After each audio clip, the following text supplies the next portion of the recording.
എല്ലാവർക്കും നിമിഷാസ് കിച്ചണിലേക്ക് സ്വാഗതം. ഇന്ന് നമുക്ക് വളരെ എളുപ്പത്തിൽ സവോളയൊന്നും ഉപയോഗിക്കാതെ നാളികേര പാൽ ഉപയോഗിച്ചിട്ട് എളുപ്പത്തിൽ തന്നെ ഒരു ചിക്കൻ കറി തയ്യാറാക്കാം. അപ്പൊ ഇത് നമുക്ക് എങ്ങനെയാണ് നല്ല ടേസ്റ്റി ആയിട്ട് എളുപ്പത്തിൽ തന്നെ തയ്യാറാക്കണേന്ന് നോക്കാം. അതിനുമുമ്പ് നിങ്ങൾ ആദ്യമായിട്ട് ചാനൽ കാണുന്നതെങ്കിൽ നിങ്ങൾക്ക് വീഡിയോ ഇഷ്ടപ്പെട്ടുന്നുണ്ടെങ്കിൽ തീർച്ചയായിട്ടും ഒന്ന് സബ്സ്ക്രൈബ് ചെയ്യാം. അതുപോലെ വീഡിയോ മുഴുവനായിട്ട് കണ്ടതിന് ശേഷം നിങ്ങളുടെ അഭിപ്രായങ്ങൾ പറയാനും മറക്കരുത്. അപ്പോൾ നമുക്ക് ചിക്കൻ കറി തയ്യാറാക്കാൻ വേണ്ടിയിട്ട് തുടങ്ങാം. അതിന് വേണ്ടിയിട്ട് ഞാനിവിടെ ഒരു കടായിലേക്ക് ഒരു 2.5 ടേബിൾ സ്പൂണോളം അളവിൽ വെളിച്ചെണ്ണ ഒഴിച്ച് കൊടുക്കുന്നുണ്ട്. ഇതുപോലുള്ള നാടൻ റെസിപ്പികൾക്കൊക്കെ എപ്പോഴും വെളിച്ചെണ്ണ തന്നെയാണ് നന്നായിട്ട് വരിക. ഇനി വെളിച്ചെണ്ണ നന്നായിട്ട് ചൂടായിട്ട് വരുമ്പോൾ നമുക്കിതിലേക്ക് ഒരു 6 ചെറിയുള്ളി മുറിച്ചത് ഇട്ട് കൊടുക്കുക. ഇതോടൊപ്പം കറിവേപ്പില കൂടി ചേർത്ത് കൊടുക്കുക. 2-3 തണ്ട് കറിവേപ്പില ചേർക്കുക. നാടൻ കറി ആയതുകൊണ്ട് തന്നെ കറിവേപ്പിലയൊക്കെ കൂടുതൽ ചേർത്ത് കൊടുത്തു കഴിഞ്ഞാൽ നല്ലൊരു ഫ്ലേവർ തന്നെ കിട്ടും. ഇനി ഇതിലേക്ക് ഇഞ്ചി വെളുത്തുള്ളി ചതച്ചത് ഞാൻ 1.5 ടേബിൾ സ്പൂൺ അളവിലാണ് ചേർത്ത് കൊടുക്കുന്നത്. ഇഞ്ചി വെളുത്തുള്ളി പേസ്റ്റ് ചേർക്കുന്നതിനേക്കാളും എപ്പോഴും ഇഞ്ചി വെളുത്തുള്ളി ചതച്ചത് തന്നെയാണ് ഇതുപോലുള്ള നാടൻ റെസിപ്പികൾക്കൊക്കെ കൂടുതൽ ടേസ്റ്റ് കൊടുക്കുക. ഇനി ഇഞ്ചിയുടെയും വെളുത്തുള്ളിയുടെയും പച്ചമണം മാറണ വരെ ഒന്ന് വഴറ്റിയെടുക്കുക. പക്ഷെ ഓവറായിട്ട് ഫ്രൈ ആയിട്ട് വരേണ്ട ആവശ്യമൊന്നുമില്ല, ഇത് മതിയാവും. ഇപ്പം ഇതിൻ്റെ പച്ചമണമൊക്കെ ഒന്ന് മാറി വന്നിട്ടുണ്ട്. ഇനി ഇതിലേക്ക് നമുക്ക് മസാലപ്പൊടികൾ ചേർത്ത് കൊടുക്കുക. ഞാനിപ്പോൾ ആദ്യം മല്ലിപ്പൊടിയാണ് ഇതിലേക്ക് ചേർത്ത് കൊടുക്കുന്നത്, 1.5 ടേബിൾ സ്പൂൺ അളവിൽ. ഇനി നമുക്ക് ഇതിലേക്ക് മുളക് പൊടി 1 ടേബിൾ സ്പൂൺ അളവിൽ ചേർക്കുക. ഇതിപ്പോൾ കാശ്മീരി മുളക് പൊടിയാണ്, എരിവുള്ള മുളക് പൊടിയാണെങ്കിലും ഉപയോഗിക്കാം കേട്ടോ. ഇനി ഒരു 1/4 ടീസ്പൂൺ അളവിൽ മഞ്ഞൾപ്പൊടി, 1 ടീസ്പൂൺ കുരുമുളക് പൊടി ചേർത്ത് കൊടുക്കുക. ഗരം മസാല നമ്മളിതൊരു 3/4 ഭാഗത്തോളം ചിക്കനൊക്കെ ഒന്ന് കുക്കായി വന്നതിന് ശേഷം മാത്രമാണ് ചേർത്ത് കൊടുക്കുള്ളൂ. അപ്പോഴായിരിക്കും ഫ്ലേവേഴ്സൊക്കെ കറക്റ്റായിട്ട് കിട്ടുക. ഇനി ഇത് നന്നായിട്ടൊന്ന് ഇളക്കി കൊടുക്കുക. ഈ പൊടികളുടെയൊക്കെ പച്ചമണം മാറണം. ലോ ഫ്ലെയിമിൽ വെച്ചിട്ട് കരിഞ്ഞു പോകാതെ തന്നെ ഒന്ന് ഇളക്കി കൊടുക്കുക കേട്ടോ. ഈ പൊടികളൊക്കെ കരിഞ്ഞു പോയി കഴിഞ്ഞിട്ടുണ്ടെങ്കിൽ കറിക്ക് കയ്പ്പരസം വരാനുള്ള സാധ്യതയുണ്ട്. പലരും ചോദിക്കാറുണ്ട് കറിക്ക് എന്താ കയ്പ്പരസം വന്നേന്ന്. അപ്പോൾ അതിൻ്റെ റീസൺ എന്ന് പറയുന്നത് നമ്മൾ ഈ ഒരു പൊടികളൊക്കെ ചേർത്തിട്ട് ഒരുപാട് സമയം വഴറ്റിയെടുക്കുന്നത് തന്നെയാണ് കേട്ടോ. പക്ഷേ ആവശ്യത്തിന് തന്നെ ഇതിൻ്റെ പച്ചമണമൊക്കെ മാറി വരണം. ഇനി ഇതിലേക്ക് നമുക്ക് ചിക്കൻ ചേർത്ത് കൊടുക്കുക. ഇത് കഴുകി വൃത്തിയാക്കിയതിന് ശേഷം ഡ്രെയിൻ ചെയ്തെടുത്ത എല്ലോട് കൂടിയ 3/4 കിലോ ചിക്കനാണ്.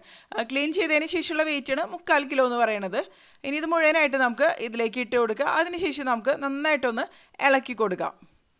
ഈ മസാലയും ചിക്കൻ കഷ്ണങ്ങളും കൂടി നന്നായിട്ടൊന്ന് മിക്സായിട്ട് വന്നോട്ടെ. ഈ ഒരു സമയത്ത് നമുക്കിതിലേക്ക് ആവശ്യത്തിന് ഉപ്പ് കൂടി ചേർത്ത് കൊടുക്കാം. നിങ്ങൾക്ക് വേണമെന്നുണ്ടെങ്കിൽ ചിക്കൻ കഷ്ണങ്ങൾ മാരിനേറ്റ് ചെയ്തതിന് ശേഷം ഇതിലേക്ക് ചേർത്ത് കൊടുക്കാം, സമയമുണ്ടെന്നുണ്ടെങ്കിൽ. ഇനി ഞാനിതൊരു 2 മിനിറ്റോളം സമയം ഇതുപോലെ തുറന്ന് വെച്ചിട്ട് തന്നെ ഒന്ന് ഇളക്കി കൊടുക്കുകയാണ്. ഹൈ ഫ്ലെയിമിൽ തന്നെയാണ് കേട്ടോ ഈ ഒരു സമയത്ത് ഞാൻ വെച്ച് കൊടുത്തിരിക്കുന്നത്. എപ്പോഴും ചിക്കൻ കറിയൊക്കെ തയ്യാറാക്കാൻ വേണ്ടിയിട്ട് ചെറിയ ചിക്കൻ കഷ്ണങ്ങൾ തന്നെയാണ് കൂടുതൽ നന്നായിട്ട് വരിക. പെട്ടെന്ന് മസാലയൊക്കെ പിടിച്ച് വരും. ഇപ്പോൾ വലിയ കഷ്ണങ്ങളാണ് നിങ്ങൾ എടുക്കണമെന്നുണ്ടെങ്കിൽ ഒന്ന് വരഞ്ഞു കൊടുക്കുക. അപ്പോൾ എളുപ്പത്തിൽ തന്നെ മസാലയൊക്കെ ഒന്ന് പിടിച്ച് വരും. ഞാനൊരു 5 മിനിറ്റോളം സമയം ഇതൊന്ന് അടച്ച് വെച്ചിട്ട് കുക്ക് ചെയ്തെടുക്കണം. അടച്ച് വെച്ച് കുക്ക് ചെയ്തെടുക്കണമെന്ന് നിർബന്ധമൊന്നുമില്ല. ഞാനിപ്പോൾ ഹൈ ഫ്ലെയിമിൽ തന്നെയാണ് കേട്ടോ വെച്ച് കൊടുത്തിരിക്കുന്നത്. അല്ലെങ്കിൽ തുറന്ന് വെച്ചിട്ടൊന്ന് ഇളക്കി കൊടുത്താലും മതി, ഒരു കുഴപ്പമില്ല. ഇപ്പോൾ കണ്ടില്ലേ, ഇതൊന്ന് റെഡി ആയിട്ട് വന്നിട്ടുണ്ട്. ഇത് മതി. ഇനി നമുക്കിതിലേക്ക് ബാക്കിയുള്ള ഇൻഗ്രീഡിയൻസ് ഒക്കെ ഒന്ന് ചേർത്ത് കൊടുക്കുക. അപ്പോൾ ഇതിലത്തെ മെയിനായിട്ടുള്ള ഇൻഗ്രീഡിയൻറ്റ് എന്ന് പറയുന്നത് നാളികേരപ്പാൽ തന്നെയാണ്. ഞാൻ ഇനി ഇതിലേക്ക് 2ാം പാലാണ് ചേർത്ത് കൊടുക്കുന്നത്. ഇപ്പോൾ ഇതിന് വേണ്ടിയിട്ട് ഞാൻ ഉപയോഗിച്ചിരിക്കുന്നത് ഒരു നാളികേരമാണ്, ഒരു മീഡിയം സൈസിലുള്ള നാളികേരമാണ് എടുത്തിരിക്കുന്നത്. നമുക്ക് മെഷർ ചെയ്ത് നോക്കാം ഇത് എത്ര അളവിൽ നാളികേരപ്പാലുണ്ടെന്ന്. അതിനുശേഷം ഒഴിച്ചു കൊടുക്കുക. ഇപ്പോൾ കറക്റ്റ് മെഷർമെൻറ്റ്സ് എടുക്കണമെന്നൊന്നുമില്ല, പക്ഷേ നാളികേരപ്പാൽ അത്യാവശ്യം ക്വാണ്ടിറ്റി ഉണ്ടാവണം. അപ്പോൾ തന്നെയായിരിക്കും ടേസ്റ്റി ആയിട്ട് മാറുക. ഇതിപ്പോൾ 1.25 കപ്പ് അളവിൽ നാളികേരപ്പാലുണ്ട് 250 ml കപ്പിൽ. ഇനി ഇതെല്ലാം കൂടി നന്നായിട്ട് തന്നെ ഒന്ന് നമുക്ക് മിക്സ് ചെയ്ത് കൊടുക്കുക. ഇനി നാളികേരപ്പാൽ കിടന്നിട്ട് ചിക്കൻ കഷ്ണങ്ങൾ നന്നായിട്ട് തന്നെ കുക്കായിട്ട് ഒന്ന് കുറുകി തന്നെ വരണം. ആ ഒരു സ്റ്റേജ് വരെ നമുക്കിത് കുക്ക് ചെയ്തെടുക്കണം. അപ്പോൾ അതിനു മുമ്പ് ഇതിലേക്ക് നമുക്ക് ആവശ്യത്തിന് പച്ചമുളക് ചേർത്ത് കൊടുക്കാം. ഞാനിപ്പോൾ 4 പച്ചമുളകാണ് ചേർത്ത് കൊടുക്കുന്നത്. നിങ്ങൾക്ക് കൂടുതൽ സ്പൈസി ആവണമെന്നുണ്ടെങ്കിൽ കൂടുതൽ പച്ചമുളക് തന്നെ ചേർത്ത് കൊടുക്കാം കേട്ടോ. ഇതിപ്പോൾ അത്യാവശ്യം എരിവുള്ള പച്ചമുളക് തന്നെയാണ്. അപ്പോൾ ഈ ഒരു റെസിപ്പിയിൽ കുരുമുളകും അതുപോലെ പച്ചമുളകും കൂടുതൽ ചേർത്ത് കൊടുത്താലായിരിക്കും കൂടുതൽ ടേസ്റ്റി ആയിട്ട് വരിക. അതായത് മുളക് പൊടി ഒരുപാട് അളവിൽ ചേർത്ത് കൊടുക്കണം എന്നില്ല. ഇതിപ്പോൾ ഞാൻ കറക്റ്റായിട്ട് തന്നെ ഒന്ന് മിക്സ് ചെയ്തെടുത്തിട്ടുണ്ട്.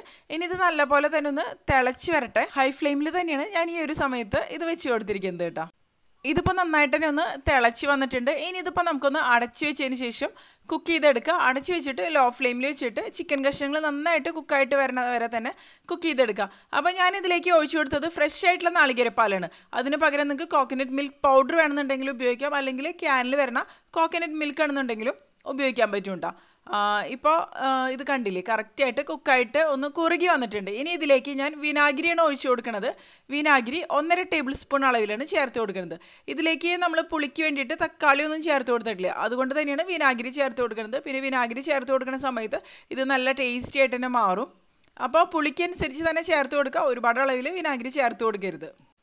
ഈ ഒരു സമയത്ത് നിങ്ങൾക്ക് ഇതിലേക്ക് 1 ടീസ്പൂൺ അളവിൽ ഗരം മസാല ചേർത്ത് കൊടുക്കാം. ഞാൻ ഗരം മസാല ചേർത്ത് കൊടുത്തിട്ടുണ്ടായിരുന്നു, പക്ഷേ റെക്കോർഡ് മോഡ് ഓൺ ആയിരുന്നുണ്ടായിരുന്നില്ല.